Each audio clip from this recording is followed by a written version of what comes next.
Ever thought about which religion pioneered the concept of missionaries and spreading its teachings far and wide? Most might immediately think of Christianity, right? Well, hold that thought because today we're going to reveal a surprising twist.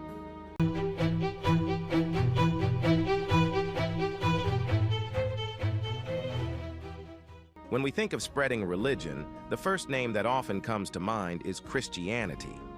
We've all heard stories about Christian missionaries traveling to distant lands, sharing their beliefs, and establishing communities.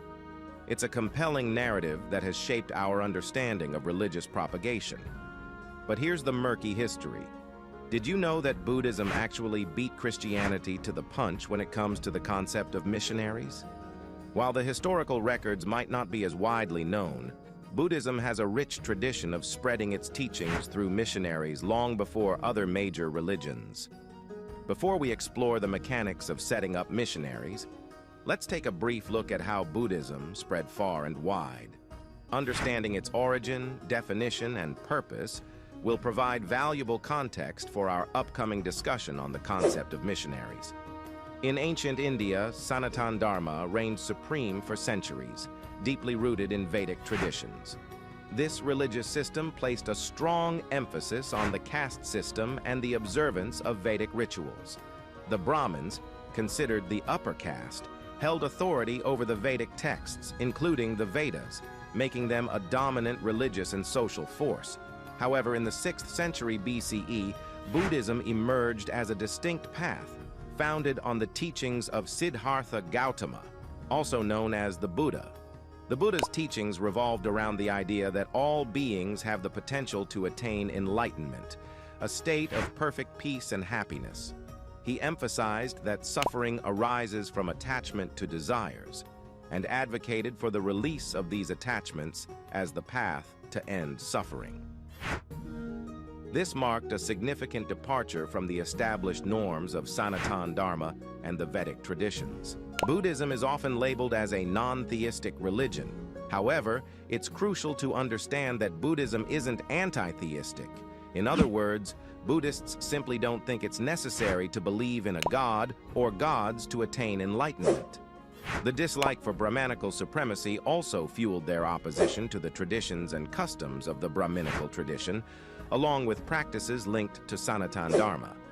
This message resonated particularly well with those affected by caste systems, untouchability, and inequality, making Buddhism gain popularity among a diverse range of people. The Buddha's disciples used a variety of mechanisms to convert people to Buddhism. One of the most effective mechanisms was personal example.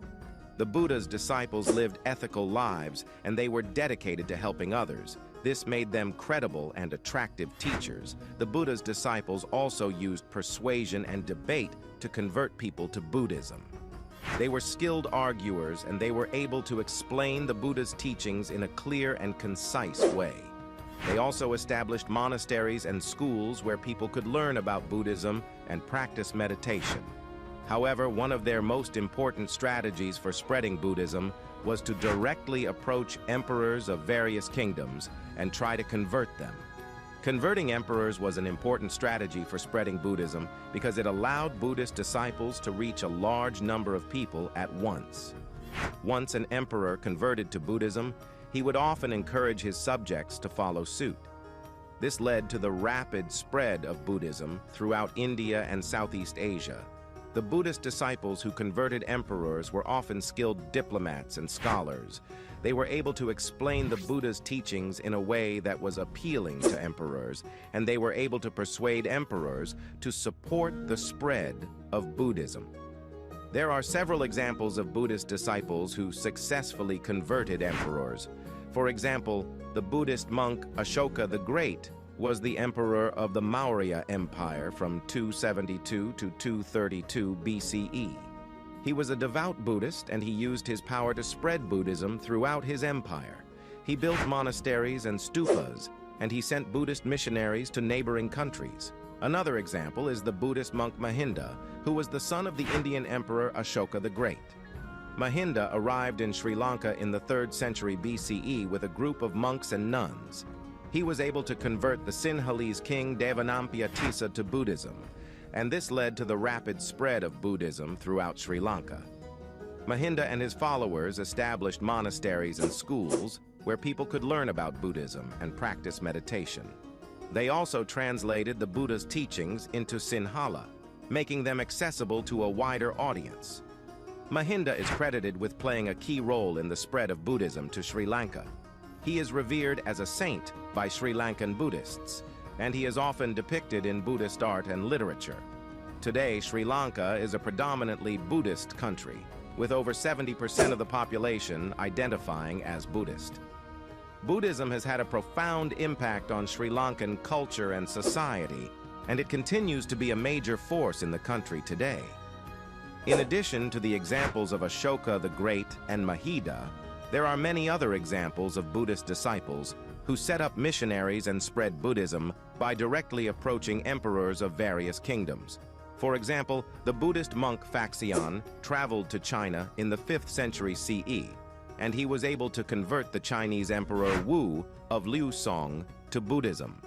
This led to the spread of Buddhism throughout China, and it doesn't end there. Many women were drawn to Buddha's teachings and wanted to be his followers, even becoming monks to spread his teachings. It's important to know that in ancient India back then, other religions placed women below men and excluded them from religious activities. The Buddha, too, was not comfortable with women becoming monks. Some argue that the Buddha's initial hesitation was a pragmatic response to the social norms of his time, while others see it as a reflection of the challenges and limitations within the historical context. This information is evident and found in Buddhist scriptures, specifically in the Thig 14.1 and Thig 14.2 verses of the Therigatha, a collection of poems attributed to early Buddhist nuns or bhikkhunis. In these verses, a nun named Pajapati, who was the foster mother of Siddhartha Gautama, who later became the Buddha, approaches the Buddha with the request to establish an order of nuns. In response to Pajapati's request, the Buddha initially hesitates, expressing concerns about the challenges that might arise if women were allowed to join the monastic order. He suggests that the inclusion of women in the Sangha, monastic community, could potentially result in the Dharma teachings lasting only half as long. However, Pajapati is persistent, and she eventually convinces the Buddha to allow women to join the monastic community by making certain rules and commitments. The Buddha establishes the Bhikkhuni Sangha, the order of Buddhist nuns, though he imposes additional rules for the nuns compared to the monks. It might be unexpected, but many bhikkhunis were not just regular women. They included queens, princesses, and wealthy courtesans. This played a crucial role in drawing more people to embrace Buddhism and its teachings. Here's a few of them. Mahapajapati Gotami. She was the Buddha's aunt and foster mother, and she was also the first female ordained by the Buddha.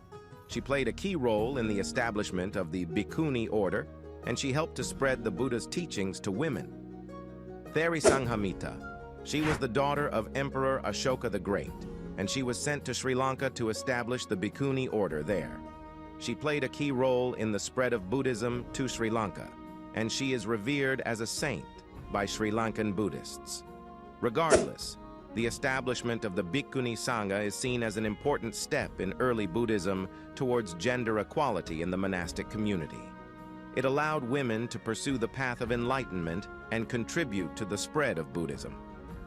After Buddha passed away, his teachings took on new forms and spread to different places through Buddhist monks. Instead of having a single, unified form, Buddhism evolved into various schools and sects, each with its own teachings and practices.